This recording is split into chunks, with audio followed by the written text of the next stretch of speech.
अंकित और पवन के स्कूल में विज्ञान प्रदर्शनी होने वाली थी। दोनों ने इस प्रदर्शनी में मिलकर भाग लेने का फैसला किया। उन्हें वायु से संबंधित एक प्रयोग दिखाना था। आज पवन अंकित के घर आया हुआ है, यह चर्चा करने के लिए कि वे इस प्रदर्शनी के लिए क्या प्रोजेक्ट बनाएंगे। अरे पवन, तुम आ गए, बैठो, मैं पानी लाता हूँ। नहीं अंकित, तुम भी बैठो। अंकित, इस बार हम वायु के प्रयोग से ऐसा मॉडल बनाएंगे जिससे सब आश्चर्यचकित हो जाएं। हाँ बिल्कुल, लेकिन पवन, मुझे तो कुछ खास सूझ ही नहीं रहा है। हम वायु से संबंधित क्या प्रयोग बनाएंगे? यही तो आज चर्चा करनी है। अच्छा, क्या हम ये दिखा सकते हैं कि वायु गर्म होने पर फैल जाती है और ठंडी होने पर सिकुड़ जाती है? जैसे अगर हम यह दिखाएं कि एक गुब्बारे में हवा भरें और फिर उसे कस के बांधकर फ्रिज में रख दें, तो कुछ घंटों बाद गुब्बारा सिकुड़ जाएगा। और यदि हम उसे वापस धूप में रख दें तो फिर से पहले जैसा फूल जाएगा। गुब्बारे का फूलना और सिकुड़ना वायु के फूलने और सिकुड़ने को दर्शाता है। वाह, अच्छा सुझाव है, लेकिन ये बहुत छोटा प्रयोग है और आसान भी। हम इसके साथ कुछ और भी बनाएंगे।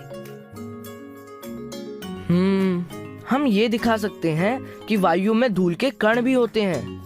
अंकित, यह तो टीचर ने खुद करके दिखाया था, खिड़की से आती हुई धूप की किरणों के द्वारा, जिसमें हमें छोटे छोटे चमकीले से कण दिख रहे थे।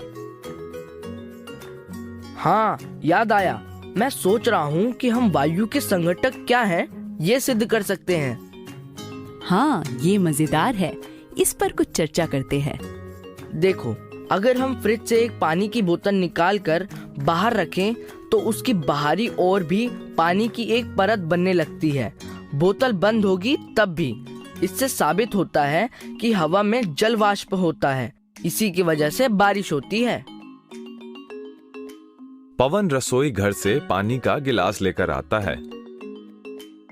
अच्छा अंकित, एक काम करो, इस गिलास से अपना मुंह और नाक ऐसे ढको कि पूरा मुंह ढक जाए और खाली जगह पे ये कपड़ा लगा लो और जोर जोर से सांस लो।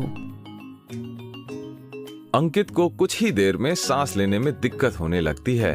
वह अपने मुंह से झट से गिलास हटा देता है। पवन, मेरा दम घुट रहा था। अंकित, तुम्हारा दम इसलिए घुट रहा था क्योंकि हम हवा को सांस के रूप में उसमें उपस्थित ऑक्सीजन को लेते हैं। ग्लास में ऑक्सीजन सीमित मात्रा में थी। कुछ देर बाद वो खत्म होने से तुम्हें दम घुटने का एहसास होने लगा, क्योंकि ग्लास में अभी भी हवा तो थी लेकिन ऑक्सीजन नहीं थी। उसकी जगह तुम्हारी सांस से छोड़ी जाने वाली कार्बन डाइऑक्साइड यानी CO2 ने ले ली। शायद इसीलिए हमें खुले और साफ सुथरे वातावरण वाली जगहों पर सांस लेना अच्छा लगता है, क्योंकि वहाँ ऑक्सीजन की उपलब्धता सुगम होती है। वैसे तो मैंने पढ़ा है कि वायुमंडल में ऑक्सीजन दूसरी सबसे ज्यादा मात्रा वाली गैस है, नाइट्रोजन, जो कि वायु में सबसे ज्यादा पाई जाती है। वह बहुत स्थिर गैस होती है और जल्दी दूसरी वस्तुओं से प्रतिक्रिया नहीं करती, इसीलिए उसकी मात्रा अधिक बनी रहती है। तुम बिल्कुल ठीक समझे। जहाँ वायु प्रदूषण ज्यादा हो या आग लगी हो, वहाँ भी हमारा दम घुटने लगता है, क्योंकि वायु के साथ शरीर में हानिकारक तत्व और जहरीली गैसें भी जाने लगती हैं। क्यों ना ये भी हम प्रयोग करके देखें? मैं समझ गया, रुको, मैं अभी आया। अंकित दौड़कर एक प्लेट, 2 मोमबत्ती लेकर आता है और दोनों प्रयोग शुरू करते हैं। अंकित प्लेट में मोमबत्ती को जलाकर लगा देता है।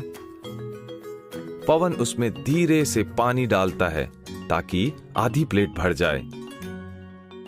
अब अंकित धीरे से मोमबत्ती को शीशे के गिलास से ढक देता है। थोड़ी ही देर में मोमबत्ती फड़फड़ाकर बुझ जाती है।